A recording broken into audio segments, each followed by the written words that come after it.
Assalamualaikum. Okay, so ini adalah tong untuk peraman sisa makanan. Ini nanti kita akan simpanlah segala sisa makanan yang kita kumpulkan. Ini adalah spray yang kita akan guna untuk spray pada sisa makanan tu lah. Ini adalah EM yang kita akan bancuh masuk dalam ni. Akan ikut sukatan ni lah, 40 air, 10 ml apa ni, EM ni. Ini adalah pembuka tong. Kena buka dekat gigi ni sebab kalau buka kat sini dia tak buka lah. So kena buka kat sini. Kita akan nampak lah dia punya gigi ni. Ini adalah air hujan ataupun guna air mineral pun boleh. So cara dia, ni biasa kita nak 10 ml. Boleh timbang je sebenarnya. Biasa saya buat 10 gram lah, kita pakai agak-agak je.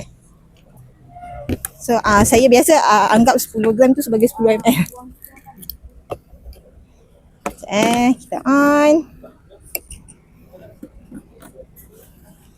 Ni kena sekali-sekala kena buka sebab kita risau dia ada gas. Tu ada bunyi gas. So kita ambil 10 ml. Okay, 10. Lepas tu botol ni dia dah memang 50 ml. So kita letak je penuh-penuh. Memang biasa akan ngam lah.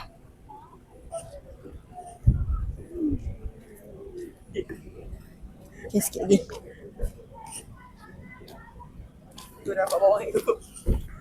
Okay, dah 50. Lepas tu kita tutup lah. Okay, so ni dah siap. Okay, kita masukkan sisa makanan. Sebelum masukkan sisa makanan, kita spray dulu botol ni dengan bakteria. Sekejap. Salah pula. Okay, kita spray je lah. Kita spray. Jangan basah sangat lah. Kita cuma nak dia ada bakteria kat dalam tu. Spray je. Lepas tu masukkan sisa makanan.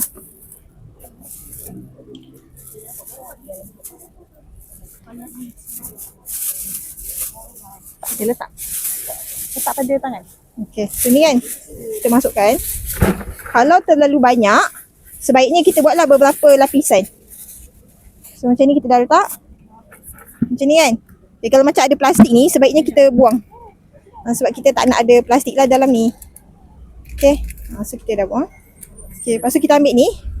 Bakteria ni kita spray je. Macam mana nak tahu bakteria ni dah berfungsi ke belum? Kita akan bau masam. Dia bau masam manis lah, dia bukan bau basi tu. Kalau tak ada bau masam manis tu, mungkin bakteria tak cukup, dia tak balance dengan makanan, kena tambah lagi lah. Kemudian tambah lagi makanan, spray. Tambah lagi makanan, spray. Lepas tu tutup je lah. Besok sambung lagi sampai penuh. Bila dah penuh, kita boleh tekan, presskan dia. Sebab makanan tu kadang dia dah mereput kan, jadi boleh masuk lagi. Tekan sampai padat. Lepas tu tutup, simpan lah. Lepas tu dah boleh terus guna untuk ulat. Senang je. Kalau tak faham, boleh terus tanyalah dengan admin dekat dalam grup. Okay.